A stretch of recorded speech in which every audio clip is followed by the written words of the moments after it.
galerinha, vamos lá? Hoje nós vamos falar sobre combinação simples e sobre binômio de Newton, tá? São dois conteúdos aí para dar continuação ao nosso assunto, né? Lembra que a gente já estudou fatoração, PFC, fatoração não, na verdade fatorial, PFC, né? Arranjo e permutação, certo? E aí para completar o capítulo, a relação sobre as definições sobre essas relações, vamos estudar a combinação e logo em seguida vamos estudar binômio de Newton. Binômio de Newton eu vou dividir em duas partes. Hoje vamos estudar essa primeira parte e na próxima videoaula sai mais uma parte, beleza? Pessoal, combinação, tá? Primeiro a definição de combinação. Combinação nada mais é do que um subconjunto dos arranjos, dos elementos, do agrupamento de N elementos tomado P a P.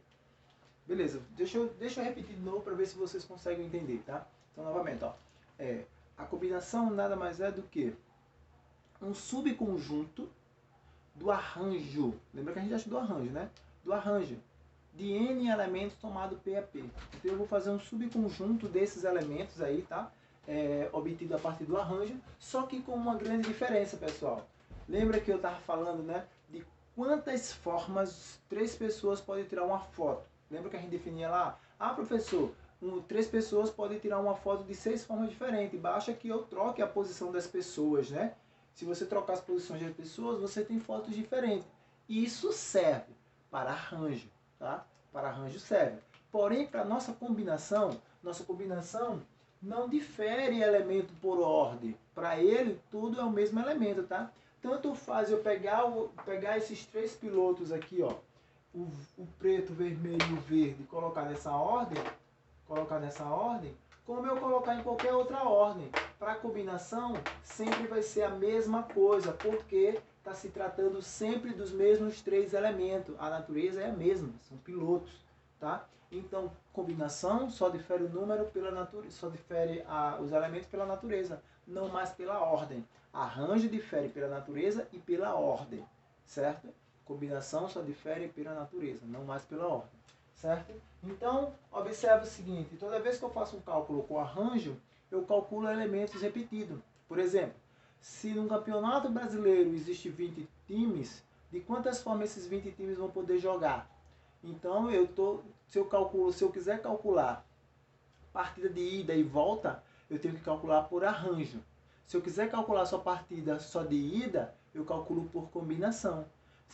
Preste atenção, preste muita atenção, tá? Se você calcular por arranjo, você está calculando, vou pegar 2 times. Você está pegando o jogo entre CSA e CRB, por exemplo, e depois eu estou pegando o jogo CRB e CSA.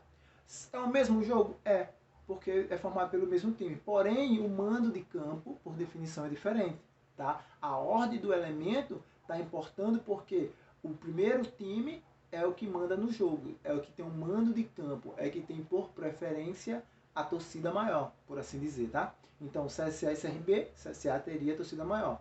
CRB e CSA, CRB teria uma quantidade de torcida maior, certo? Se a gente for falar desses termos, né? Para quem não sabe o que é um mando de campo. Então, combinação, ele tira justamente essa repetição, tá? Ele não trabalha com a definição de repetição. É por isso que a fórmula que define a nossa combinação, a relação que define combinação é dada por C de N elementos tomado P a P, dado por N fatorial sobre P fatorial vezes N menos P fatorial. Então, observe o quê? Qual é a diferença de arranjo para combinação em relação à nossa fórmula aqui, né? A nossa representação matemática. O P fatorial. Se você tira o P fatorial, você tem arranjo. E quem é P fatorial? P fatorial é permutação. Ou seja, o arranjo, né? Se você pegar uma relação de forma geral, de NP elementos é igual a uma combinação de NP elementos sobre uma permutação de N elementos. Tá? Isso aqui, ó, nós temos aqui vezes, tá? É CNP vezes PN. Então, isso aqui eu tenho um arranjo. Só que como eu quero saber quem é a combinação, NP é igual ao arranjo de NP sobre PN, né? Sobre PN, para que a gente possa montar a nossa combinação. Porque se vocês observarem, eu tenho um arranjo, essa representação aqui, ó, é de arranjo, se a gente lembrar da resolução lá, de como foi feita, e essa representação aqui é de permutação. Um P fatorial, né? N fatoriais, né? Então eu tenho de permutação. Então essa relação me lembra isso, tá? Só para a gente poder desmistificar um pouco a combinação e realmente observar que combinação é um subconjunto. Vamos ver aqui um exemplo. Tem as letras A, B, C e D. É o exemplo dado aí no material de vocês, tá? Só recapitulando aqui, página 14 do módulo 3, tá, pessoal? A gente não saiu do módulo 3. Módulo 3, página 14. Então, ó, quantos agrupamentos eu posso formar de 3 letras a partir dessas 4 letras que eu tenho? Então, se você for fazer um arranjo, para saber por arranjo, 4, 3, eu teria 4 fatorial sobre 4 menos 3 fatorial. E aqui eu teria 4 vezes 3 vezes 2 vezes 1 sobre 1 fatorial, que é 1, né? Isso aqui daria 24. Então eu teria 24 combinações diferentes. Só que dentro dessas combinações eu teria, por exemplo, A, B, C. Teria B, C, A. Teria C, B, A. Porque são todos diferentes. Mas é diferente para a definição de arranjo. Se você fazer esse cálculo por combinação, você vai ver que eu só vou encontrar como resposta 4. Tá? Vamos ver por quê? Então, ó, por combinação. Combinação de 4 e 3 elementos. Eu vou ter 4 fatorial sobre 3, né? 3 fatorial vezes 4 menos 3 fatorial. Isso vai ficar 4 vezes 3 fatorial sobre 3 fatorial vezes 1 fatorial. 3 cai com 3, sobrando 4 sobre 1 fatorial, que é 1. Então, minha resposta é só 4. Percebam aí que a combinação tirou todas as repetições, porque eu tenho 6 grupos desses. Ó. Eu tenho ABC, ACB. Eu tenho BCA, eu tenho BAC, eu tenho CBA, eu tenho CAB. Ou seja, eu tenho 6 elementos que, para arranjo, são elementos diferentes porque diferem pela ordem, pela posição da letra. Mas para a combinação são os mesmos. Então eu só tenho um único elemento aqui, tá? Só tenho um único elemento para arranjo. E tenho 6 elementos para... Tenho um único elemento para combinação. E 6 elementos para arranjo. Então temos que ter cuidado aí nessa definição. Preste atenção quando for fazer os cálculos por combinação. Combinação não leva em consideração a repetição de elementos, tá? Para ele, se você repetir os elementos só trocando a ordem, é a mesma coisa, tá? Tanto faz estar preto, verde e vermelho, como faz estar vermelho, preto, verde. É a mesma coisa, tá? A ordem dos elementos não importa para a combinação. Então, tomem cuidado com isso. E aí chegamos em binômio de Newton. Para a definição de binômio de Newton, nada mais é do que uma combinação. O número binomial é uma combinação, tá? O binômio de Newton é uma combinação, é representado por uma combinação, certo? Para uma representação mais simples, para uma definição mais simples. Se vocês colocarem aí na página 16, vocês vão encontrar a definição. Ele diz o seguinte: o que é um binômio de Newton? É chamado binômio de Newton o total de combinações de n elementos tomado P a P. É o total de combinação. Então, nada mais é do que uma combinação, beleza? Que vai ser representado, o binômio de Newton vai ser representado por n sobre P. Se lê dessa forma, tá, pessoal? N sobre P. Aonde isso vai ser igual a...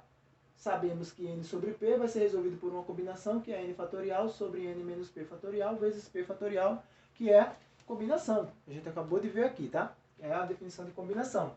E aí, ó, com os números binomiais, com os binômios de Newton, eu monto uma situação chamada de triângulo de Pascal.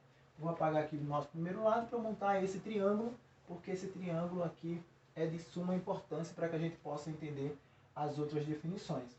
Então, de acordo com o triângulo de Pascal, eu tenho 0, 0, eu tenho 0, 1, 1, 0, 1, 0, 1, 1, eu tenho 2, 0, 2, 1, 2, 2. Eu tenho 3, 0, 3, 1, 3, 2, 3, 3. E aí continua, tá? Infinitamente. Isso aqui é a linha 0, essa é a linha 1, essa é a linha 2, essa é a linha 3, assim sucessivamente. Essas linhas continuam, tá? Infinitamente. E aí eu tenho a distribuição desse triângulo de Pascal. Se eu resolvo cada uma dessas situações, eu vou encontrar a seguinte representação. Eu vou encontrar a representação 1, 0, 1, né? 1, 1, 1, 1, 2, 1 e 1, 3, 3, 1. E assim sucessivamente continua, tá?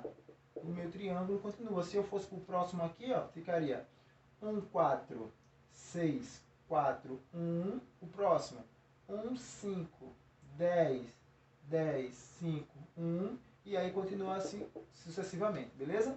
Esse resultado é o resultado de cada cara desse aqui. Porque, por definição, temos o seguinte. Elementos, números binomiais, binômios de Newton, que são representados por 0, 0, ou por elementos iguais, dá 1, ou aonde o primeiro elemento é um número diferente de 0 e o de baixo é 0, tá? Aonde o denominador é 0, também dá 1. Preste atenção nisso, tá, pessoal? Se os dois elementos forem iguais, a resposta é 1. Se o elemento de baixo, o denominador, for 0, a resposta também é 1, tá? Posso ter lá 100 sobre 0. A resposta disso é 1, não precisa nem fazer cálculo. Se eu tiver 100 sobre 100, a resposta também é 1. Não precisa nem fazer cálculo, porque eu sei, por definição, que elementos iguais, a resposta é sempre 1, e elementos onde o denominador é 0, a resposta também é 1. Beleza? Por definição, temos isso daí. E aí chegamos às propriedades. E uma das primeiras propriedades foi justamente essa que eu mencionei aqui, tá? Que esses elementos aí são iguais, tanto para elementos iguais, como para elementos onde o denominador é 0. Outra situação que eu tenho, né, diz o seguinte, que elementos que são equidistantes, eles têm o mesmo valor. Elementos que são equidistantes têm o mesmo valor. Professor, como assim equidistantes? Pega uma sequência dessa. Se você pegar aqui, por exemplo, o 3 e o 3, eles são equidistantes em relação aos extremos, tá? Falta uma casa para o extremo, falta uma casa para o extremo. Então, eles são iguais. Observa aqui o 4 e 4. Falta uma casa para o extremo, falta uma casa para o extremo. Eles são iguais, porque é 4 e 4. Por exemplo, 10 e 10. Falta duas casas para o extremo e falta duas casas para o extremo. Entre os extremos, tá? O extremo é o começo e o final. Do começo para o 10 são duas casas. Do final para o 10 são duas casas. Então, são elementos que estão equidistantes em relação aos extremos. Então, tem o mesmo valor. Por exemplo, aqui, ó, 5 e 5. Estão equidistantes em relação aos extremos. Então, também tem o mesmo valor, tá? Da mesma forma que 1 e 1, o primeiro e o último, tem que ter o mesmo valor, porque são equidistantes. São os extremos. Certo? Essa aí é a nossa outra propriedade. E generalizando essa propriedade, a gente tem o seguinte, que NP é sempre igual a N sobre N menos P, né? N menos P. É sempre igual a N menos P. N sobre P é sempre igual a N sobre P. Você pode fazer isso para qualquer elemento, tá? Para qualquer elemento. Se você quiser, por exemplo, colocar um 8 um 8 aqui em cima, e se você colocar, por exemplo, um 3, esse elemento tem o mesmo valor desse elemento aqui, ó, 8 sobre 8 menos 3, 5. Então, 8, 3 dá um valor igual ao valor que tem que dar o 8, 5. Como é que eu sei qual é o valor? Resolve a combinação. 8 fatorial sobre 8 fatorial, não, sobre 5 fatorial, vezes 8 menos 3 fatorial, 8 menos 5 fatorial. Logo, eu vou ter 8, 7, 6, 5 fatorial, sobre 5 fatorial, vezes 3 fatorial. 5 vai cair com 5, 3 fatorial é 6. Então, 6 cai com 6, 6 vezes 7, 56. Obrigatoriamente, se você calcular o outro, 8, 3, que eu calculei o 8, 5, né? Se você calcular o 8,3, também tem que dar 56, tá? Não tem para onde fugir, porque a propriedade é válida para qualquer definição. Então, generalizando, eu tenho essa representação aqui para essa propriedade que elementos que estão equidistantes em relação aos extremos, por definição da combinação, tem o mesmo valor, beleza? E aí você pode pegar qualquer valor e tentar fazer aí, certo? Para o valor de N e de P. Lembrando que N tem que ser sempre maior ou igual a P, tá? E aí, finalizando, chegamos à relação de Stiefel. A relação de Stiefel é interessante dentro do triângulo de Pascal. Dentro do triângulo de Pascal, a relação de Stiefel diz o seguinte, que dois termos consecutivos é igual logo ao número que está logo abaixo do segundo termo que você pegou. Novamente, dois termos consecutivos em linha é igual ao termo que está abaixo do segundo termo que você pegou. Vamos ver isso no triângulo. Dois termos consecutivos é igual ao logo que está embaixo dele. Se você soma, né? 1 mais 2 é 3. Se você soma 3 mais 3, dá 6. Se você soma 3 mais 1, dá 4. 6 mais 4 dá 10. 4 mais 6 dá 10. 4 mais 1 dá 5. Então, essa é a relação de Stiefel, tá? Se você pega dois termos consecutivos, ele dá logo o cara que está logo abaixo dele. Tá? Para qualquer termo que você faça. Por exemplo, eu estou nessa linha aqui, se eu quisesse ir para a próxima linha. 1 mais 5 seria 6. 5 mais 10, 15. 10 mais 10, 20. 10 mais 5, 15. 5 mais 1, 6. Então eu já saberia quais são os elementos da próxima linha. Eu não preciso resolver todos por binômio, por combinação. Basta que eu consiga definir, né, a relação de Stiefel, essa propriedade, essa relação de Stiefel aqui, tá? E generalizando-a de forma que eu possa aplicar ela para qualquer linha ou para qualquer coluna, eu tenho que isso vai ser NP, N sobre P, mais N sobre P mais 1 é igual a N mais 1 sobre P mais 1. N mais 1 sobre P mais 1, não é isso? Isso aí, beleza. Então, generalizando é isso daqui. Porque se você pega aqui, por exemplo, ó, observa, peguei 2, 1, é meu NP, 2, 1. Aí vou pegar o N, que é 2, ó, é N, aí tem que ser o mesmo valor, tem que ser o 2. E embaixo tem que ser P mais 1. Quem é o P? 1. 1 mais 1, 2. Observe que deu 2, né? Tem que dar igual a quanto? A N mais 1, 2 mais 1 dá 3. Sobre P mais 1, quem era o meu P? 1. 1 mais 1, 2. Observe que a soma desse mais esse tem que dar igual a esse. E a gente fez isso daqui, né? Observe que linha 0, linha 1, linha 2. Então, 2, 1 mais 2, 2 é igual a 3, 2, que é esse cara aqui. Então, esse mais esse dá igual a esse daqui. Beleza? A gente tem a generalização da relação de Stiefel ali naquela situação ali. Outra situação que dá para a gente tirar aqui do triângulo de Pascal, pessoal. Muito interessante, tá? Quer dizer, tem mais duas relações que eu quero passar para vocês. A primeira é a seguinte, que os elementos de cada linha, a soma de todos os elementos de cada linha é uma potência de base 2. Quanto é 2 elevado a 0? Dá 1. Quanto é 2 elevado a 1? Dá 2. 1 mais 1, 2. Quanto é 2 elevado ao quadrado? 4. 1 mais 2, 3, mais 1, 4. 2 elevado à terceira, 8. 1 mais 3, 4. 4 mais 3, 7. 7 mais 1, 8. Então, observe que se você for pegando 2 à quarta, 2 à quinta, 2 à sexta, 2 à sétima, então se eu pedir para você fazer, faça a soma da linha 7. Observe o seguinte, tá? Eu começo pela linha 0. Se você quer fazer a soma da linha 7, é a linha que começa com 6. Tá? Lembre disso, tá? Porque, por exemplo, essa é a linha... Não é da linha 7. Linha 0... Ah, tá. Eu peguei linha 7, desculpa. Se eu pegar a linha 7, então vai ser 7 e 0, né? E assim sucessivamente. Então, você vai ter 2 elevado a sétima, na verdade. Então, quando você fizer 2 elevado a sétima, você tem um somatório de todos os elementos dessa linha, tá? Então, se eu pedir para você fazer o somatório de uma linha, basta você pegar 2 e elevar o valor daquela linha. E aí você tem o somatório de todos aqueles elementos. Beleza? Outra situação que eu quero passar aqui para vocês. Qual é? Preste atenção, tá? Guardem as dúvidas para vocês me perguntarem na hora da nossa aula. Lembra que eu falei que 2 termos consecutivos era sempre igual ao de baixo? Isso não acontece só para 2 termos consecutivos não, tá? Eu posso pegar uma diagonal, somar toda uma diagonal que ela vai ser igual ao elemento de baixo. Por exemplo, aqui, ó. 1 mais 2, 3. 3 mais 3, 6. Aqui, ó. 3 mais 1, 4. 4 mais 6, 10. Se eu pegar aqui, ó. 1 mais 1, 2, mais 1, 3, mais 1, 4.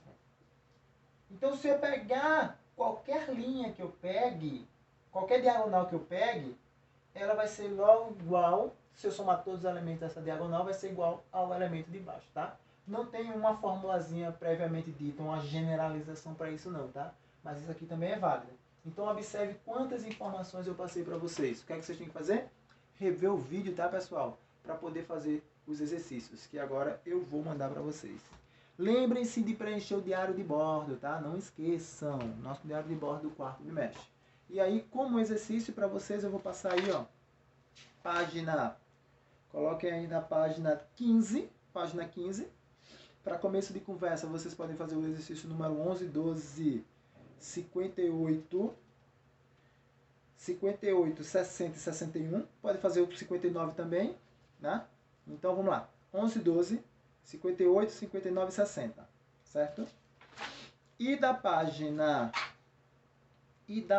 19, questão 13, 14, 71, 72 e 73. Certo, pessoas? Assistam, façam os exercícios e até segunda.